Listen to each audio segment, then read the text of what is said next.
ketika kemerdekaan Indonesia juga dengan takbir.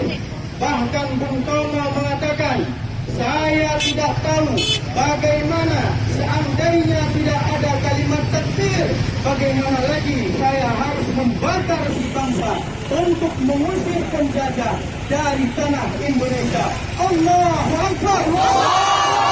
Allahu Akbar. Allahu Akbar.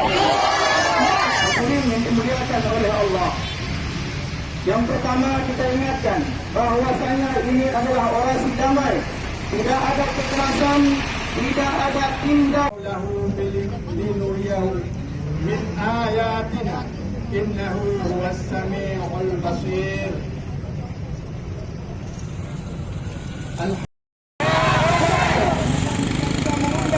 Dari pihak pemerintah Kota Lubuk Semawe Aceh Utara, kita juga Palestina adalah bagian daripada bangsa Islam yang ada di seluruh dunia. Karena itu kami hadir bukan saja mewakili anggota DPR, tapi juga mewakili seluruh masyarakat Kota Lubuk Semawe. Demikian juga hendaknya hadir Bapak Wali Kota dan seluruh jajarannya mewakili masyarakat Kota Lubuk Semawe. Dengan ini menyatakan sikap dengan sebenar-benarnya. Kami melaknat, kami senantiasa mendukung pergerakan Islam, yang mendukung pergerakan agama Islam yang di dunia manapun berada. Allahu Akbar! Allahu Akbar! Allahu Akbar!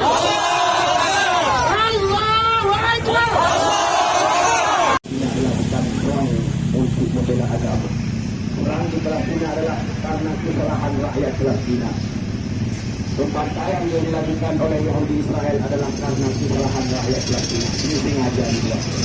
Karena kau berpercaya, kita lihat benar. Waktu Yahudi bertemu Allah ingin membantai agama kemudian waktu mereka ingin membantai Muhammad Gaddafi, Muhammad Gaddafi dengan presidennya otoriter. Sekarang mereka memfitnah Palestina sehingga kita tidak jadi cinta lagi kepada Palestina. Sehingga kita tidak mau membela Palestina, seolah-olah membela Palestina bukan jihad fisabilillah.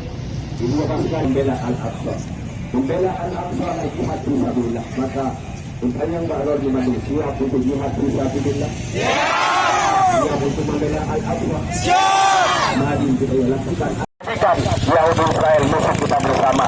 Kemudian kaum muslimin sekalian, bayangkan seandainya masjid kita Masjid Islamic Center dihancurkan oleh Yahudi laknatullah, kita mang Yahudi denau pasti bangkit, pasti darah dia mendidih, pasti hati dia bengit, menyelamati dona iman, menansi uronya. Seandainya kita na iman, pasti marah Palestina dijajah, pasti marah Al-Aqsa direbut.